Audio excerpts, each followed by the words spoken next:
Hello everyone, welcome to the third part of mapping video on West Asia. So in this initiative where we are going to discuss the important locations which are necessary for you to know, which are relevant for UPSC Prelims 2020, because we get to see in the prelims examination a lot of questions are asked which are map based in nature, whether it is from the world map or from the India map.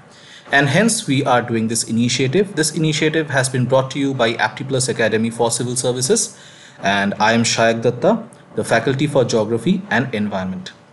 We were in our previous classes we were looking at different continents. For example, in our previous videos we had looked at South America, we had looked at Europe, and we already had two videos on West Asia, as I had mentioned earlier also.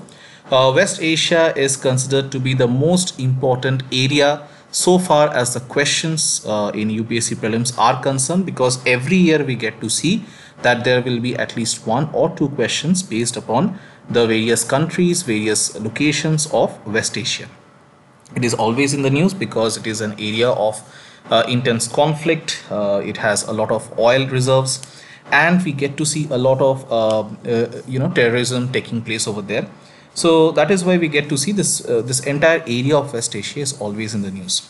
So let us continue with our study on West Asia. We had already seen a number of countries and important locations of West Asia in our previous classes. For example, we had looked at Lebanon, we had looked at Beirut, Jordan.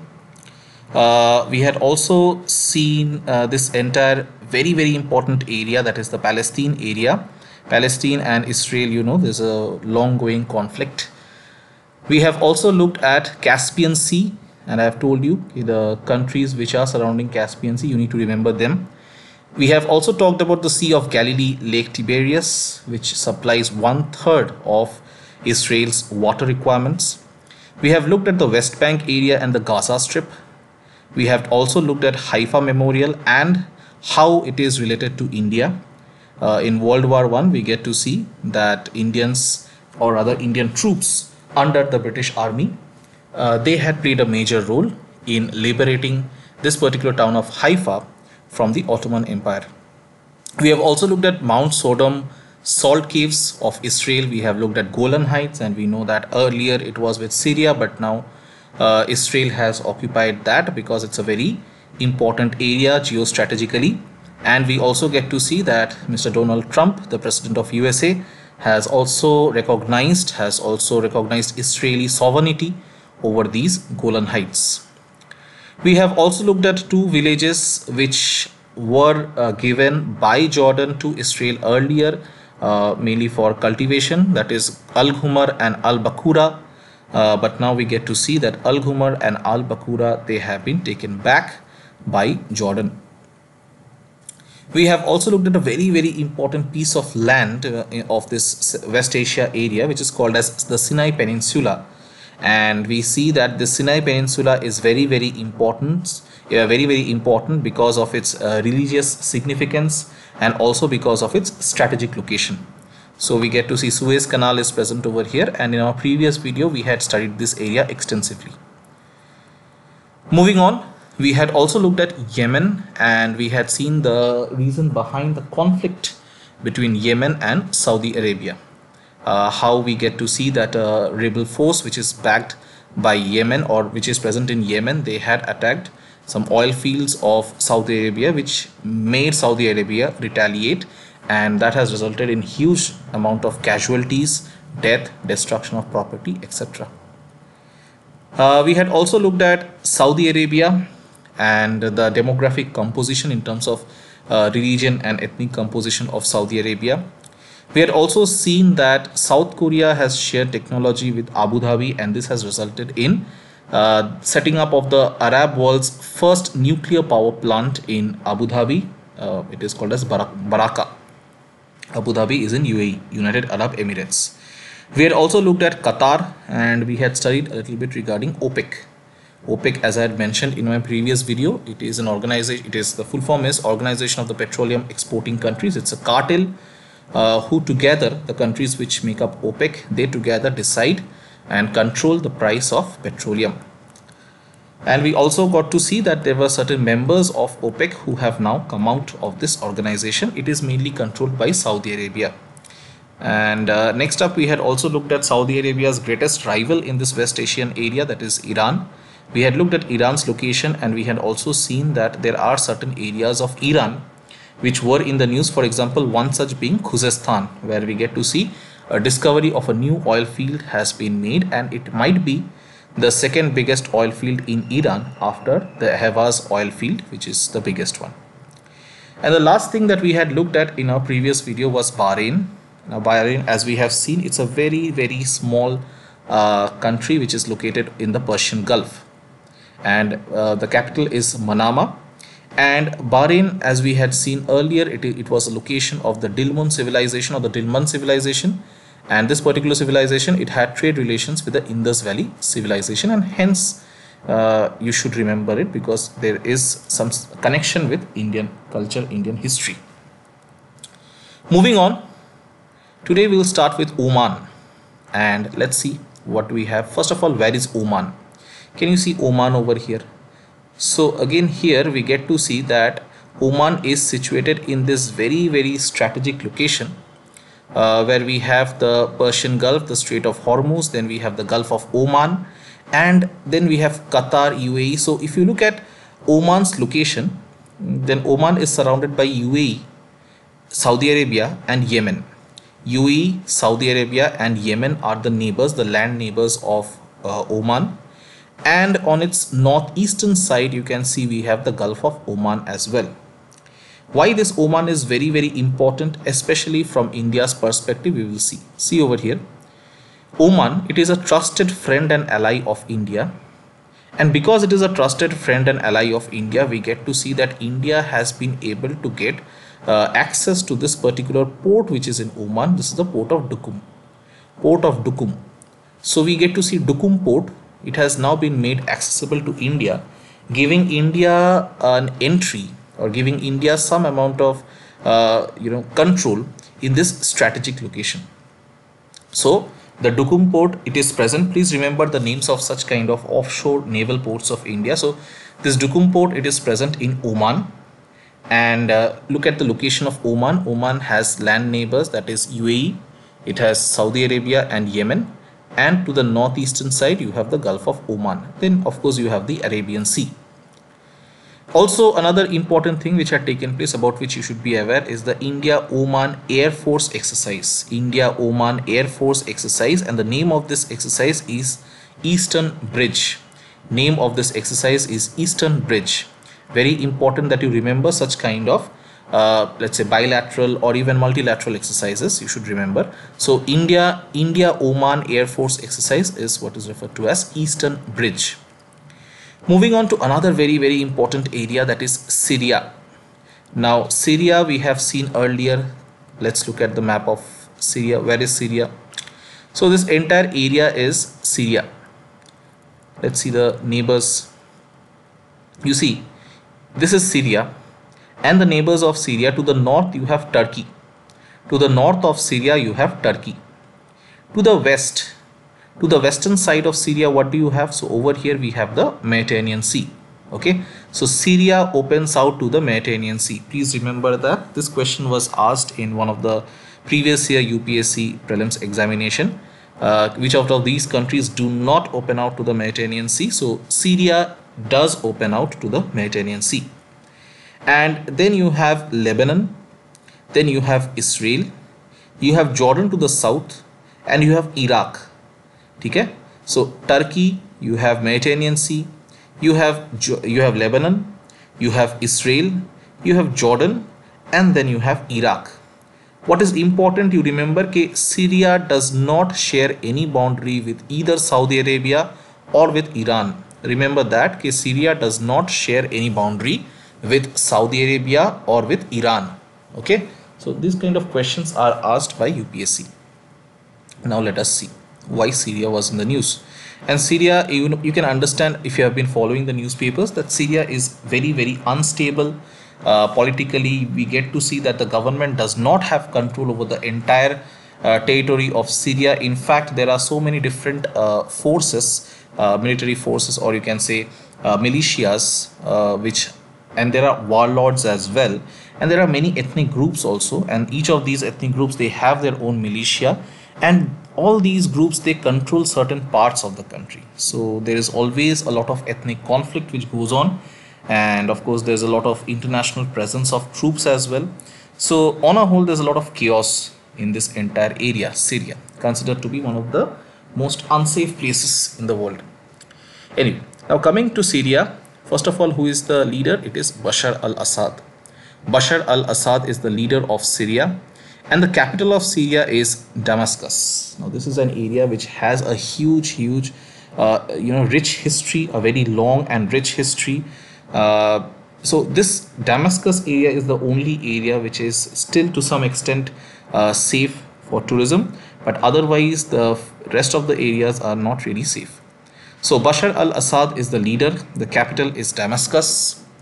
The majority population of Syria is Sunni, but the problem here lies in the fact that despite of the majority population being Sunni Muslims, we get to see Bashar al-Assad is a Shia Muslim.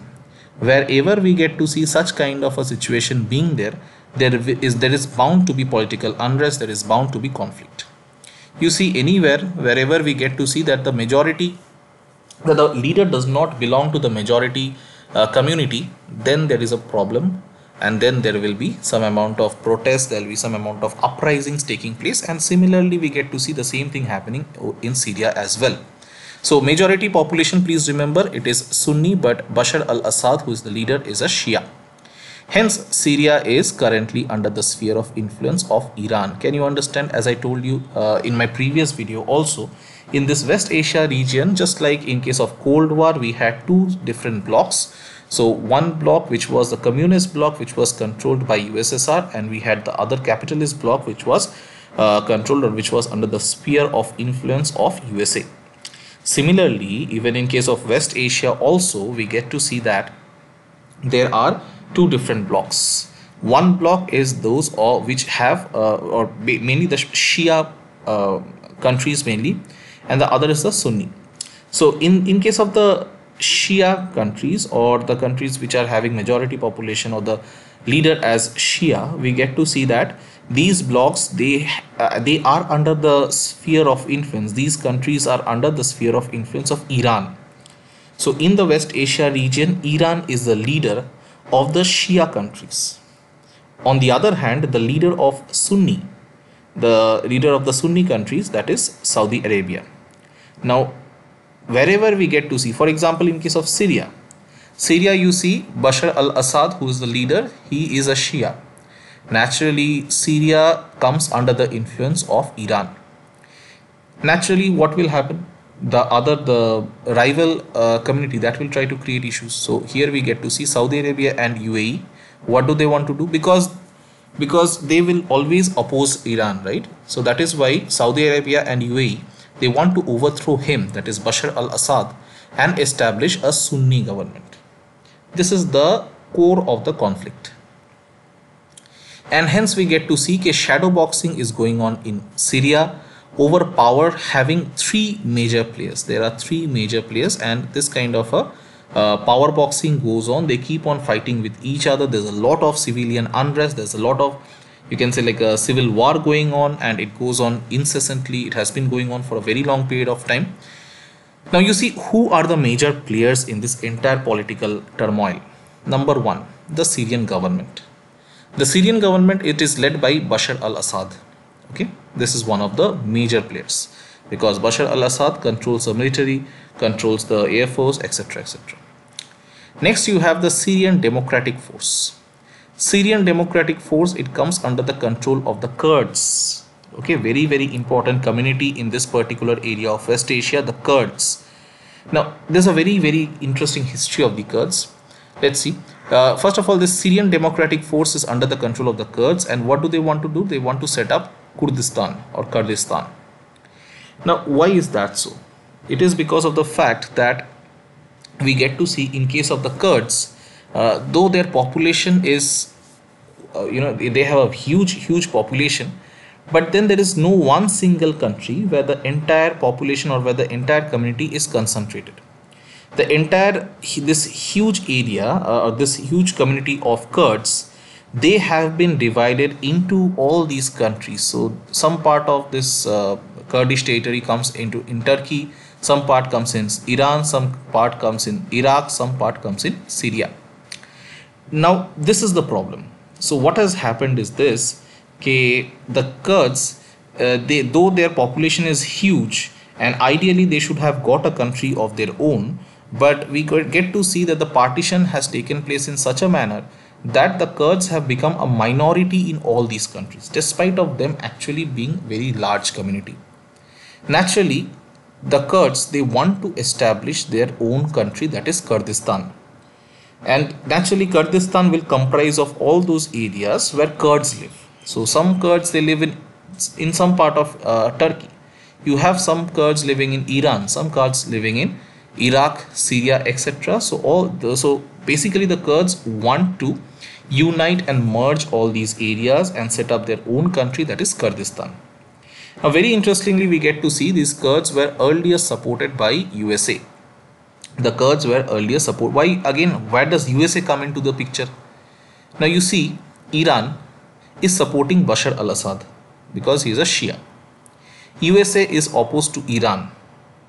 So naturally, USA also wants to support Saudi Arabia and UAE and want to overthrow this Bashar al-Assad, so that whoever gets established in the place, USA will have some control over him. And naturally, since USA is trying to overthrow Bashar al-Assad, automatically Russia comes into the picture and supports Bashar al-Assad. So I hope you can understand the kind of turmoil, the kind of chaos, the kind of, it's like a khichdi over here.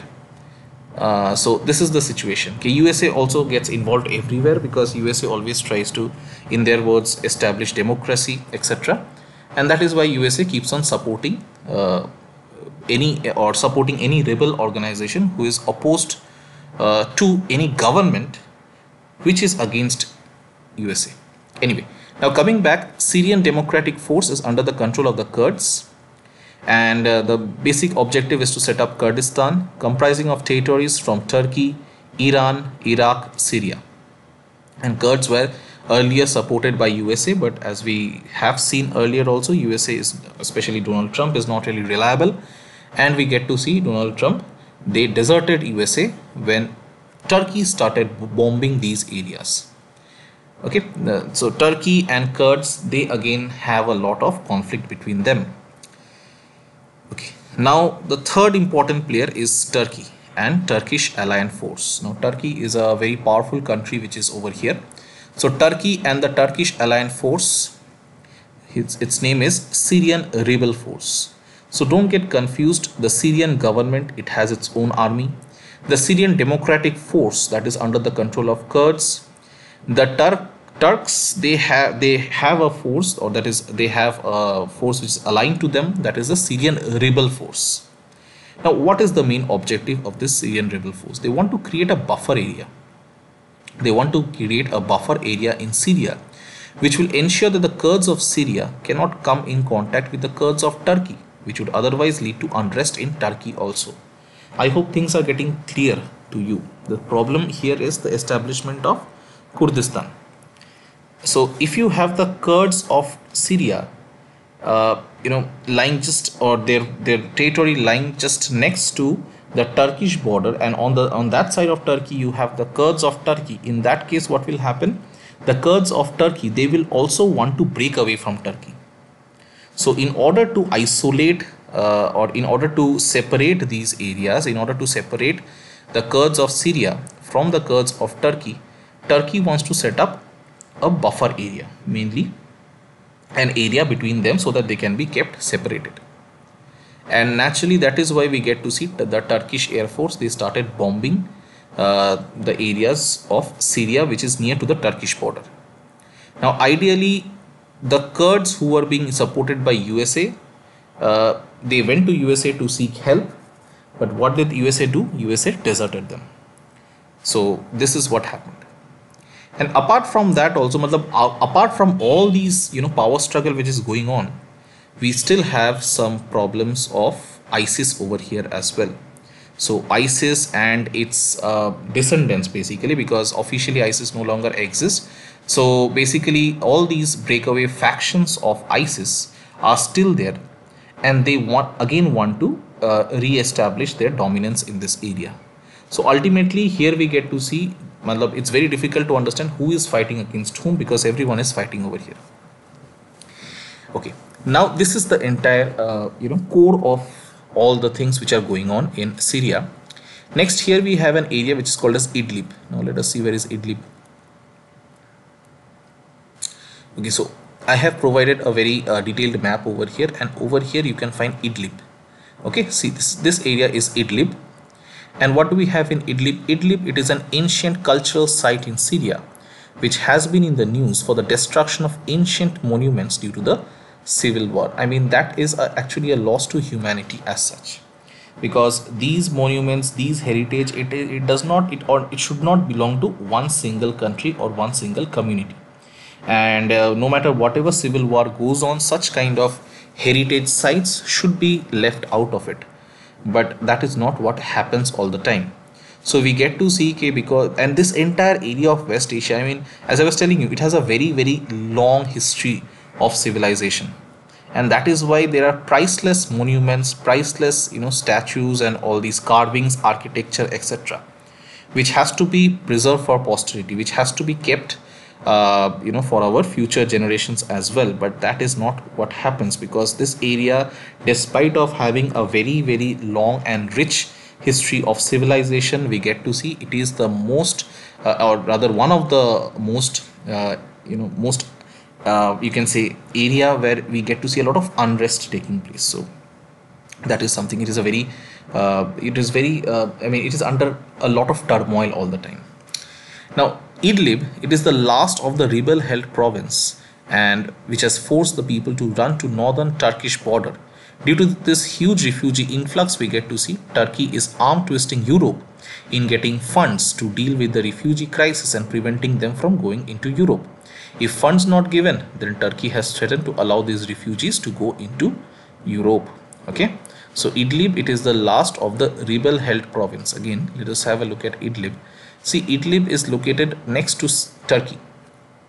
So because it is under rebel, it is a rebel held province, so automatically you have ISIS and all this.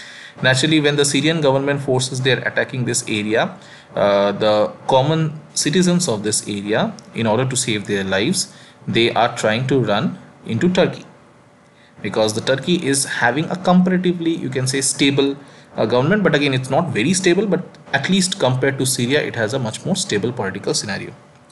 So people are running to the northern Turkish border due to this huge refugee influx. Now what is Turkey saying? Turkey is asking Europe, okay, you give us money in order to deal with this refugee crisis, because if you don't do that, in that case, what are we going to do with these refugees?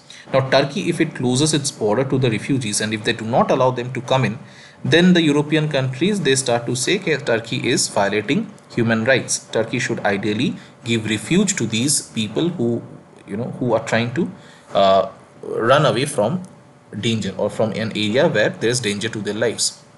But at the same time, the thing is, Europe does not want these refugees to come into Europe. So they want Turkey to deal with it. But so Turkey is asking for money from the European countries in order, and especially from the European Union, saying that if you don't give us money, because we need resources to deal with this huge population of refugees who are coming into the country.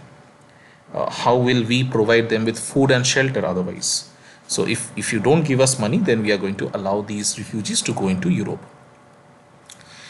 Next, another area is the Douma region, which is near Damascus. Now let us see, where is this Douma region? Okay, now again focus over here. In this area you find Damascus, and near to Damascus you have the Douma. Where is Damascus? Here it is the capital of Syria. So near to Damascus you have Douma. So let's see. So Douma region near Damascus in Syria is whereas OPCW, what is the full form of OPCW? Organization for the Prohibition of Chemical Weapons, which is an intergovernmental organization.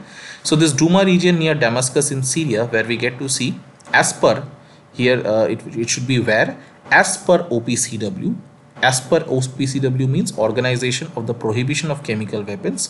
So this intergovernmental organization, they have said that the Syrian Air Force has carried out chemical attacks using chlorine and sarin nerve gas within these provinces, which are controlled by the Syrian government forces, among those pockets which are still controlled by rebels. The allegations has prompted the United States, France, Britain to bomb 3 sites in Syria 1 week later. However, we get to see whistleblower in OPCW claim the attack might be staged by the West to justify their air intervention in Syria. So I hope you can understand the kind of dirty politics which goes on over here. So Damascus is the capital, and near Damascus we have the Duma region, and the Duma region is an area where we get to see that there are some areas which are held by the rebels. Who are these rebels? The rebels are opposed to Bashar al-Assad, who is the leader of Syria. And now what has happened? So as per OPCW, that is it is an intergovernmental organization, and according to this particular organization, the Syrian Air Force had bombed these areas. They had carried out a chemical attack. Chemical attack using agents like chlorine and sarin nerve gas. And that has resulted in a lot of collateral damage. A lot of people who are not involved with the civil war, they have also lost their lives. Now that is actually against the international conventions, that you are not supposed to use chemical weapons like this. Automatically, because of this particular claim by the intergovernmental organization OPCW, we get to see that United States, France and Britain, they started to bomb these areas within 1 week. And now there are rumors, as we get to see, there is a whistleblower. Who is a whistleblower? Somebody who is a part of an organization but brings out flaws within the organization and against the administration of the organization. So there is a whistleblower in OPCW who claims that this entire claim of OPCW might have been on behalf, or might have been supported by the West, or might have been actually set up by the West in order to justify their air. Because if you have to remember that even USA is against Bashar al-Assad. Now USA just cannot go and start bombing Bashar al-Assad. There has to be some kind of a justification for that. So they came up with this claim, or they actually pressurized OPCW to come up with this claim, so that when they bomb Bashar al-Assad and the areas around Damascus, they have a justification for it. So this is the kind of thing which goes on in Syria. Okay. Next area is the Strait of Hormuz. Already we have seen the location, but anyway you can see it over here again. The Strait of Hormuz is a strait which connects the Persian Gulf with the Gulf of Oman, and this was also in the news. Again, you can understand this entire Persian Gulf area is very rich in oil reserves, and all the ships carrying oil which needs to come out of the Persian Gulf, they have to necessarily pass through the Strait of Hormuz. Hence it is a very important area geostrategically, and we get to see Iran is located over here. So Iran has huge amount of control over this Strait of Hormuz, and if it wants, it can even block this strait as well. So let's see why it was in the news. Strait of Hormuz, it was in the news because of the tension between USA and UK versus Iran. USA and UK versus Iran, that is why it was in the news. There was a lot of conflict going on, and we get to see Mr. Donald Trump, he also gave a lot of threats to Iran. Now between where is the Strait of Hormuz located? It's present between Iran and Oman.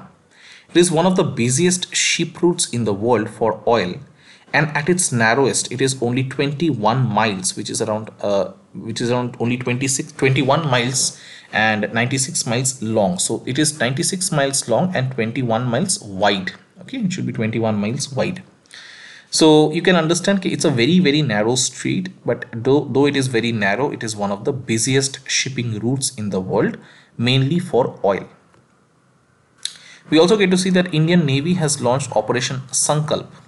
Indian Navy, it has launched Operation Sankalp for the safety and security of the Indian vessels, which has been done following the USA-Iran crisis. So you have a lot of Indian ships going into this area, but because of the conflict between USA and Iran, to ensure that the Indian ships do not come into any danger, That is why we get to see the Indian Navy had launched Operation Sankalp. So please remember the name of the operation, Operation Sankalp. That is mainly for the safety and security of Indian vessels, and this operation was launched following the USA-Iran crisis.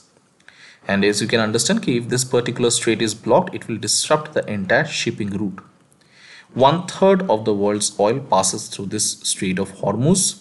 And important countries, if we see around the Strait of Hormuz, so over here only you can see, okay, important countries which surround the Strait of Hormuz, which are they? We have the Strait of Hormuz, and to its north we have Iran. You can see to the north we have Iran. What do we have to the south? As you can see from the map itself, you have UAE and Oman to the south. And the Strait of Hormuz, it connects the Persian Gulf with the Gulf of Oman. And in this area we also have the Chabahar port. Again a very important port from the Indian perspective, even from your UPSC prelims perspective. The Chabahar port, which has been built by India in Iran. Okay, and why it has been built, we'll see in a while. Countries around the Persian Gulf, they are very oil rich. For example, Iran, Iraq, Kuwait, Saudi Arabia, Qatar, UAE, all of these are the very oil rich countries which are present all around the Strait of Hormuz. All of these have very large reserves of oil. Acha.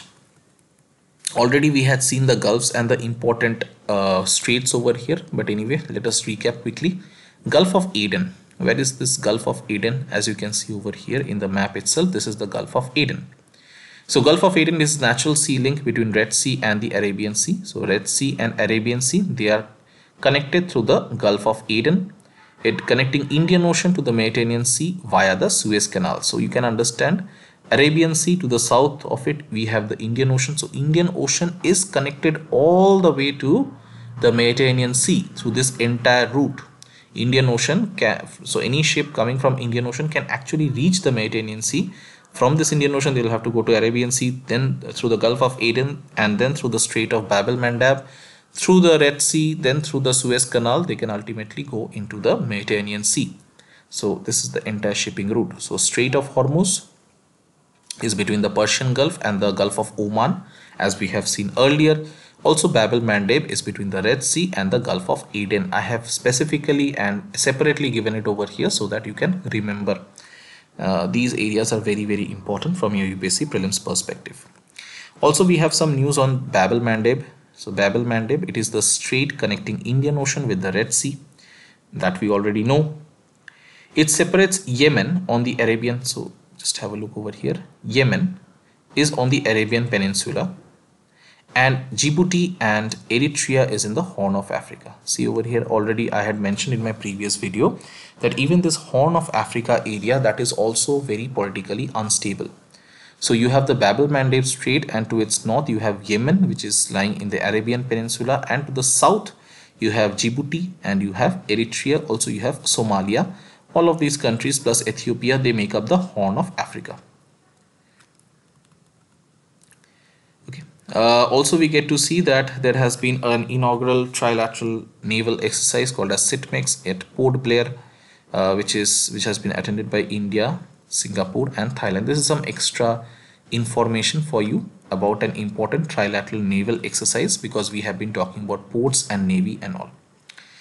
Okay, so with regards to this also we had discussed Chabahar port. So let us know what is the importance of Chabahar port. Now though it is not related to West Asia, but it is a related topic, so you should know. Now you see, India and China, they share a very intense rivalry amongst each other, because these are the two very big giants present in South Asia. Now naturally, if you have to control a country, one very good way to do that is to encircle it, and that is exactly what China has done. So basically, for a very long period of time, when China was not counted amongst the world's superpowers, China was content to have its control over the South China Sea and those areas of Pacific.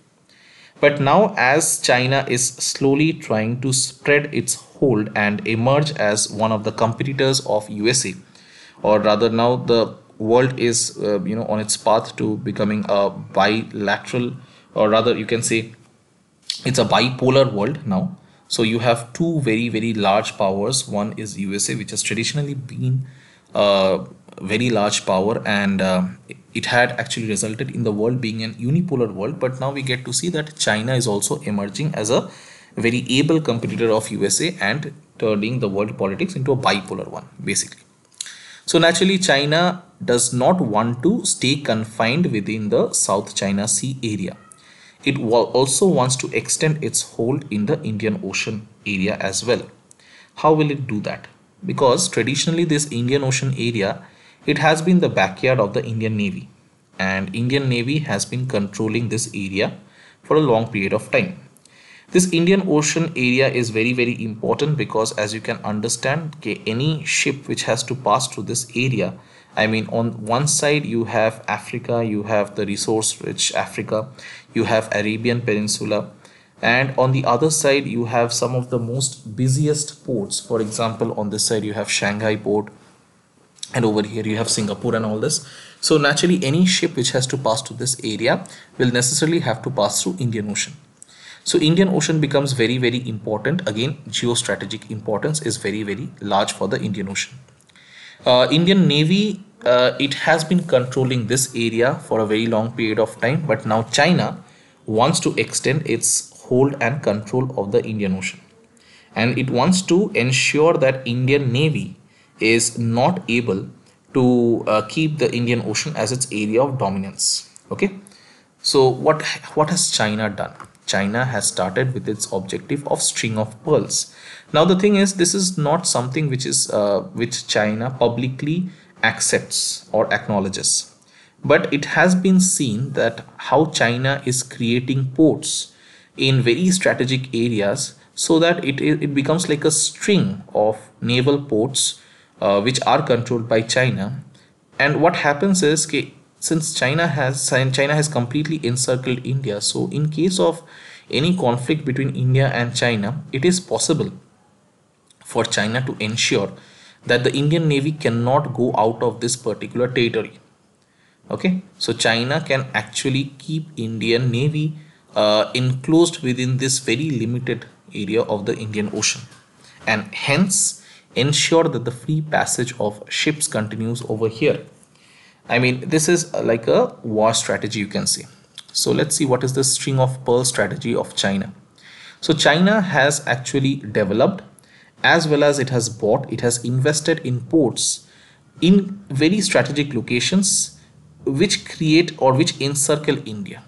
And not just India, but we also get to see that it has many such offshore naval ports. Offshore means not within its own country, but in other countries. For example, it has the Ream. Ream is a naval port which is in Cambodia. Kra Isthmus, which is in Thailand, there also it has established a port. Coco Island in Myanmar, and you have another area in Myanmar also. You have Chittagong port in Bangladesh over here, as you can see. Okay, Hambantota, Sri Lanka. So Hambantota, here also we get to see that Sri Lanka had asked for loans from China, and China has this habit of giving very soft loans. I mean, China has this habit of giving huge amount of money to those countries which it knows will not be in a position to pay back the loan. So automatically there is a port called as Hambantota of Sri Lanka. So Sri Lanka had asked China to invest in this port. So Sri Lanka had taken loans from China, but then the amount of loan was so high that Sri Lanka was not in a position to pay it back. And so if it is not able to pay back, then what does it have to do? How can it repay China? It has to give control over this port to China. That is what it has done. So again, Chittagong over here in Myanmar, you have a number of ports. You have a port of China here in Hambantota. In Maldives also you have the Marau port, Gwadar port in Pakistan. Again, this is a very disputed port, because here you have another initiative of China which is called as One Belt One Road initiative, and that One Belt One Road initiative, or that actually has another you can say a road which is called as CPEC, or the China Pakistan Economic Corridor, which passes through the Pakistan occupied Kashmir part.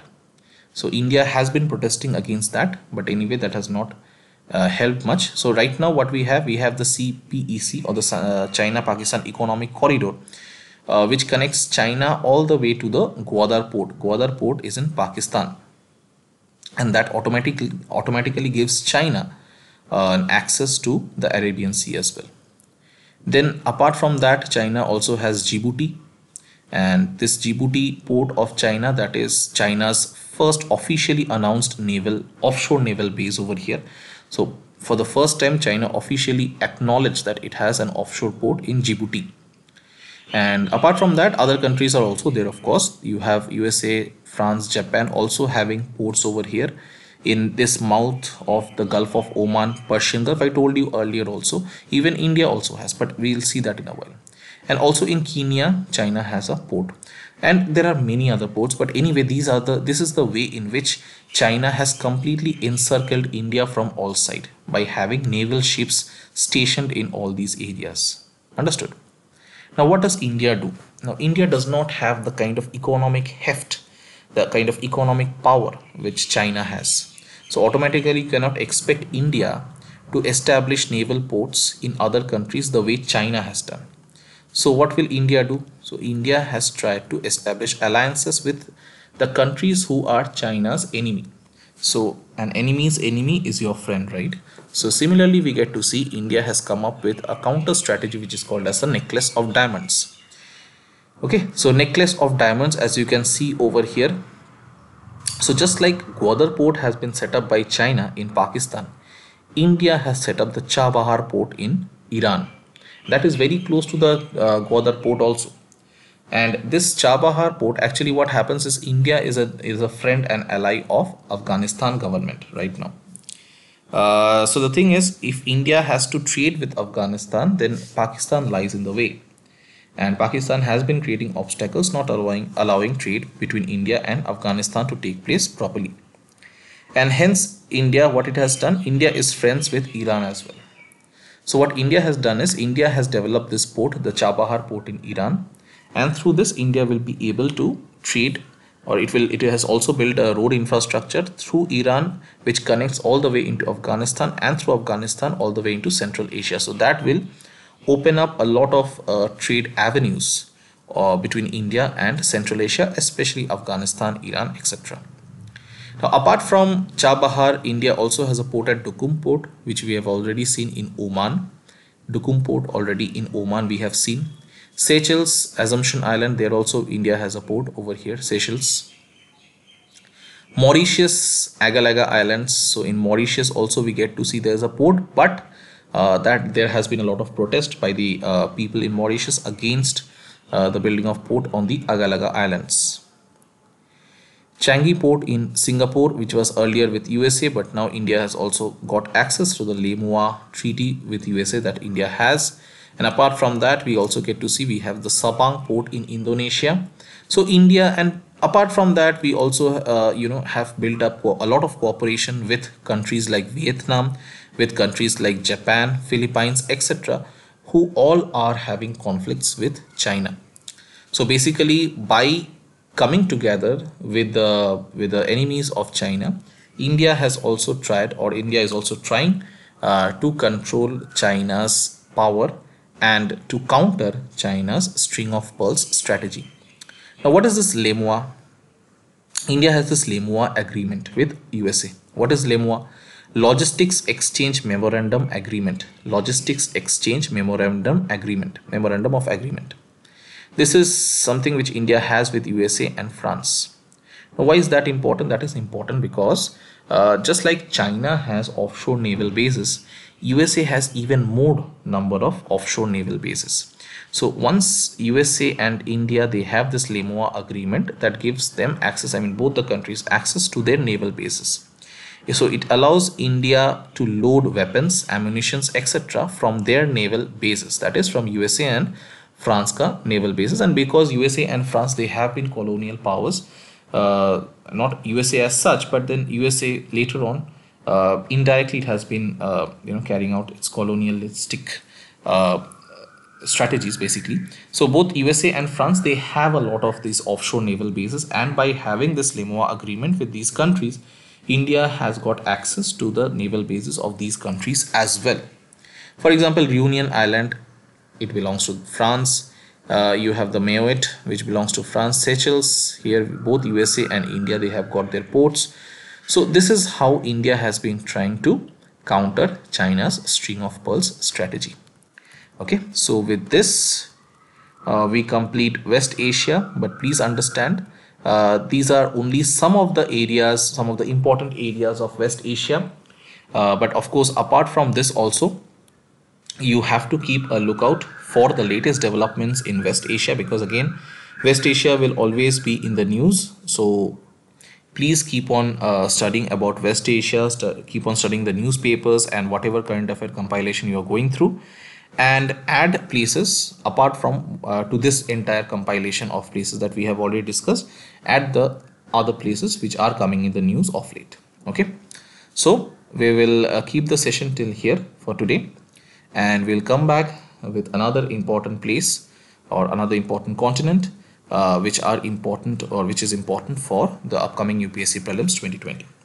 So thank you for watching, and if you have liked the video, if you have liked the entire session, then please like, subscribe and comment, and also subscribe to AptiPlus's YouTube channel and keep following the videos if you find them to be informative. Thank you so much. Study hard, stay safe and take care. Bye bye. I'm an icon, man. And my girl about a 10. I should fuck her in a Benz.